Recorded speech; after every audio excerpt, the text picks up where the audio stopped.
इस वीडियो में एक एसक्यूएल का सबसे बहुत important concept features names in and get features names out देखेंगे कि क्या करता है ये।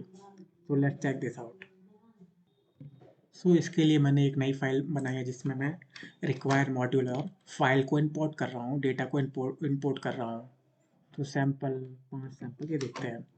तो इसमें मैंने हाउसिंग का जो डेटा इंपोर्ट किया है उसका मैंने ओशन प्रॉक्सिमिटी फीचर ले लिया है यहाँ पे, और मैंने इसको 2D में बना दिया है, 2 डायमेंशनल। नहीं तो ये डेटा सीरीज रिटर्न कर देता। अब ये हाउसिंग जो कैट है वो असल में क्या है, वो असल में एक डेटा फ्रेम है। मैं इसको इनकोड करना चाहता हूँ, यानी मैं इसको, ये असल में कैटेगोरिकल डेटा सेट है और मैं इसको किस में कन्वर्ट करना चाहता हूँ, न्यूमेरिकल डेटा सेट में कन्वर्ट करना चाहता हूँ। तो मैं इसको वन हॉट इनकोडर के मदद से कर सकता हूँ। तो ये वन हॉट मेरा नाम है, इनकोडर का नाम, और वन हॉट इनकोडर, और इसमें मैं कुछ unknown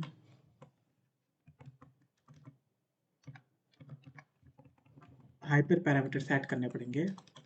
handle unknowns, handle unknowns में हमको इग्नोर डालना पड़ेगा, IGNORE। अगर ये है क्या, वो लास्ट वीडियो में आप चेक कर सकते हो कि ये क्या है। और एक और चीज़ डालना पड़ेगा, sparse is equal to true डालना पड़ेगा, sparse is equal to false डालना पड़ेगा, क्योंकि हम नहीं चाहते कि अपना matrix, sparse matrix SciPy का स्काई पाई मॉड्यूल का स्पार्स मैट्रिक्स हो। हम चाहते हैं अपना आउटपुट नम पाई मैट्रिक्स हो। हमारा ये ट्रांसफॉर्मर है, वन हॉट ट्रांसफॉर्मर हमने बना लिया है। अब वन हॉट, हम डेटा सेट को वन हॉट ट्रांसफॉर्मर की मदद से ट्रांसफॉर्म करना चाहते हैं। तो हम कौन से डेटा सेट्स को ट्रांसफॉर्म करना चाहते हैं, हाउसिंग कैट को ट्रांसफॉर्म करना चाहते हैं। तो फिट देन ट्रांसफॉर्म, क्योंकि इसने कोई अभी लर्निंग अभी कुछ करी नहीं है, तो हमको फिट चलाना ज़रूरी है। फिट ट्रांसफॉर्म, TRANS ट्रांसफॉर्म, और हम क्या ट्रांसफॉर्म करना चाहते हैं, हाउसिंग कैट को ट्रांसफॉर्म करना चाहते हैं। तो हाउसिंग कैट को ये ट्रांसफॉर्म करना चाहते हैं। तो आप ये चेक कर सकते हो कि ये हाउसिंग कैट क्या है, डेटा फ्रेम है।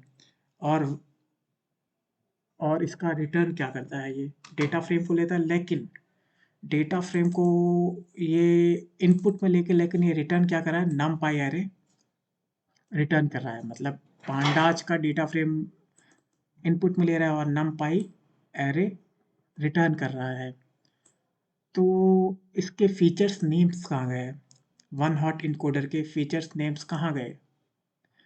सो ये फीचर्स नेम, जब भी किसी कोई ट्रांसफार्मर, एसक्यूएल का ट्रांसफार्मर को हम डेटा फ्रेम पास करते हैं, तो वो एक नम पाई एरे ही रिटर्न करेगा। और अगर अपन नम पाई एरे ही डालेंगे तब भी नम पाई एरे ही रिटर्न करेगा। लेकिन जब इन केस जब हम पांडाज का डेटा फ्रेम डालते हैं, तो ये इसका फीचर्स नेम्स कहाँ जाता है, तो फीचर्स नेम्स ये कहाँ स्टोर करता है, ट्रांसफॉर्मर फीचर्स नेम्स इनमें, फीचर्स नेम्स इनमें ये स्टोर कर लेता है, और इसको देखते हुए ये ट्रांसफॉर्म करता है। क्योंकि अगर दो फीचर होते तो इसको ध्यान में रखते हुए ही ट्रांसफॉर्म करता है कि ये दूसरे किसी फीचर को ट्रांसफॉर्म नहीं कर दे। तो ये यहाँ फीचर्स नेम्स इन आ गया। और एक होता है one hot features names out. ये कौन कौन से features, get features names out, मतलब ये कौन कौन से फीचर दे रहा है, क्योंकि यहाँ पे ये 5 फीचर रिटर्न कर रहा है। ये क्योंकि 5 फीचर रिटर्न करने के लिए ही ट्रांसफॉर्मर है, तो ये 5 फीचर रिटर्न कर रहा है। तो ये रहे फीचर्स नेम्स आउट और ये फीचर्स नेम्स इन। मतलब ये इस फीचर्स को लेके इसने इस फीचर में ट्रांसफॉर्म कर दिया। तो कहाँ फीचर स्टोर करता है, इसमें स्टोर करता है, और नेम आउट फीचर यहाँ पे होता है। एक और एग्जांपल से समझते हैं। यहाँ पे मैं 2 ट्रांसफॉर्म और इंपोर्ट कर रहा हूँ प्री प्रोसेसिंग के, एसक्यूएल के प्री प्रोसेसिंग से। तो मैंने इंपोर्ट यहाँ पे कर लिया, अब मैं मेरा जो मिन मैक्स स्केलर होगा, मिन मैक्स जो स्केलर होगा वो मिन मैक्स स्केलर होगा। सो ये मेरा ट्रांसफॉर्म बन गया। मैं किसको अब ट्रांसफॉर्म करना चाहता हूँ? हाउसिंग को ट्रांसफॉर्म करना। पहले हाउसिंग चेक कर लेते हैं, हाउसिंग है क्या, हाउसिंग है क्या। तो हाउसिंग में ओशन प्रॉक्सिमिटी है, तो अपन को ओशन प्रॉक्सिमिटी नहीं चाहिए अभी के लिए। तो housing num is equal to housing dot drop, क्या ड्रॉप करना है हमको? ओशन प्रॉक्सिमिटी ड्रॉप करना है। Ocean proximity, ocean proximity drop करना है कौन से एक्सिस से? कॉलम एक्सिस से। Axis is equal to 1 each column. So यहाँ पे हाउसिंग नम चेक भी कर ले रहे हैं। हाउसिंग नम अब क्या है? हाउसिंग नम। तो अब आप चेक कर सकते हो, अब हाउसिंग ओशन प्रॉक्सिमिटी ड्रॉप हो चुका है, क्योंकि मीन मैक्स स्केलर केवल और केवल न्यूमेरिकल डेटा को ही स्केल करता है। ये करता क्या है असल में? असल में सारी वैल्यूज को 0 और 1 के बीच में कन्वर्ट कर देता है। जैसे ये -122.23 है, तो इसको भी 0 से 1 के बीच में कन्वर्ट कर देगा। ये 37.88 है, तो इसको भी 0 से 1 के बीच में कन्वर्ट कर, सारी वैल्यू को 0 से 1 के बीच में कन्वर्ट कर देगा। तो कैसे करेगा कन्वर्ट? तो let's check this out. Min max, तो इसको एक फिट ट्रांसफॉर्म करते हैं। फिट करते हैं पहले। तो ये लर्न क्या करेगा, इससे पता चलता है कि ये लर्न क्या करेगा। तो फिट, और ये हम क्या ट्रांसफॉर्म करना चाहे? हाउसिंग नम, जो कि एक डेटा फ्रेम है। तो लेट्स चेक। सो इसने बोला ये कुछ बोल रहा है, कुडन कन्वर्ट स्ट्रिंग। अच्छा, हाउसिंग नम को हम कन्वर्ट करना चाहते हैं, ये हमने कैट कर लिया यहाँ पे। सो इसने अब ट्रांसफॉर्म कर लिया। ये क्या स्टैटिस्टिक्स है क्या इसका? चेक करते हैं किसने लर्न क्या किया है।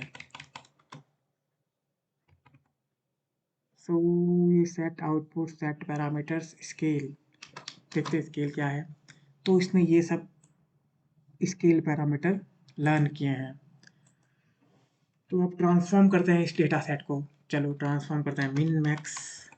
अब हमको सिर्फ ट्रांसफॉर्म लगाना है, क्योंकि हमने फिट पहले ही कर रखा है। ट्रांसफॉर्म, क्या ट्रांसफॉर्म करना है हमको? हाउसिंग नम को ट्रांसफॉर्म करना है। So let's check this out. So उसने, अब आप देख सकते हो, इसने एक डेटा फ्रेम लिया था, लेकिन रिटर्न क्या किया? एक नमपाई एरे रिटर्न किया। सो कौन से हमको कैसे पता चलेगा कि ये कौन सा फीचर, पहला कौन सा फीचर है, ये दूसरा कौन सा फीचर है, तीसरा कौन सा फीचर, कौन से फीचर से रिलेटेड है? ये पहला क्या लॉन्गिट्यूड से रिलेटेड है, या लैटिट्यूड से रिलेटेड है, या किस से रिलेटेड है, ये कैसे पता चलेगा? तो ये ईच फीचर किस में स्टोर करता है? मिन मैक्स फीचर्स नेम्स इनमें स्टोर करता है। ये मतलब कि ये वाले फीचर्स लिए हैं इसने, और फीचर्स आउट, कौन कौन से फीचर्स आउट किए हैं? Min max dot get features names out, get features names out, मतलब कि ये फीचर्स अब ये आउट कर रहा है। मतलब पहला ये इसका जो ये फीचर है वो कौन सा? लॉन्गिट्यूड किससे रिलेटेड होगा? इस फर्स्ट से। लैटिट्यूड दूसरे से। और ये जो लास्ट वाला जो है इसका, ये जो लास्ट वाला, वो मीडियन हाउस वैल्यू से रिलेटेड होगा। तो इसकी मदद से हम ये जो नम पाई एरे रिटर्न कर रहा है, और कॉलम भी हमको पता चल जाते हैं कि कॉलम नेम्स क्या क्या है, तो उसे हम डेटा फ्रेम बना सकते हैं। तो डेटा फ्रेम कैसे बना सकते हैं? Data frame equal to P D dot data frame, और हमको क्या ये हमको डालना है। तो इसको हम पहले ए आर आर से सेट कर देते हैं। A R R equal to ये, और मिन मैक्स के लिए फीचर्स आउट का, फीचर्स आउट, फीचर इन में नहीं, क्योंकि फीचर्स आउट अगर लॉन्गिट्यूड को दो फीचर में ये स्प्लिट कर रहा हो, तो तब फीचर्स आउट अलग अलग हो सकते हैं। तो इसलिए ये ध्यान में रखना कि हमेशा गेट फीचर्स नेम्स आउट ही करना है। तो इसको गेट फीचर नेम्स आउट को मैं CLMs कर देता हूँ। तो क्या क्या डालना है यहाँ पे? एक तो एरे डालना है, और CLMs कॉलम्स नेम डालने हैं। तो ये डेटा फ्रेम बना देगा। डेटा फ्रेम अपन चेक करते हैं। सो ये बोल रहा है कि डेटा फ्रेम क्या बोल रहा है, indices imply 9 shape of past value is indices imply 9 तो क्या हुआ क्या। सो असल में दूसरा आर्ग्यूमेंट कॉलम नहीं होता है डेटा फ्रेम में, और हमने डायरेक्ट CLM ट्रांसफॉर्म कर दिया, तो अपन को नेम डिफाइन करना पड़ेगा, हम कौन से कॉलम्स नेम्स किस आर्ग्यूमेंट से असाइन करना चाहते हैं, यानी कौन सा आर्ग्यूमेंट होना चाहिए, तो columns is equal to CLM। तो अब यहाँ इसका आउटपुट देख सकते हो कि ये आउटपुट आ गया है। अब आप यहाँ चेक कर सकते हो कि यहाँ पे सब स्केल हो चुके हैं, मतलब कि ये सब की वैल्यू 0 से 1 के बीच में आ चुकी है।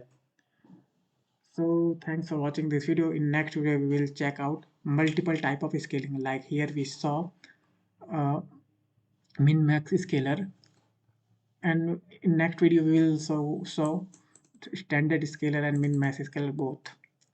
So thanks for watching this video. Meet you in next one.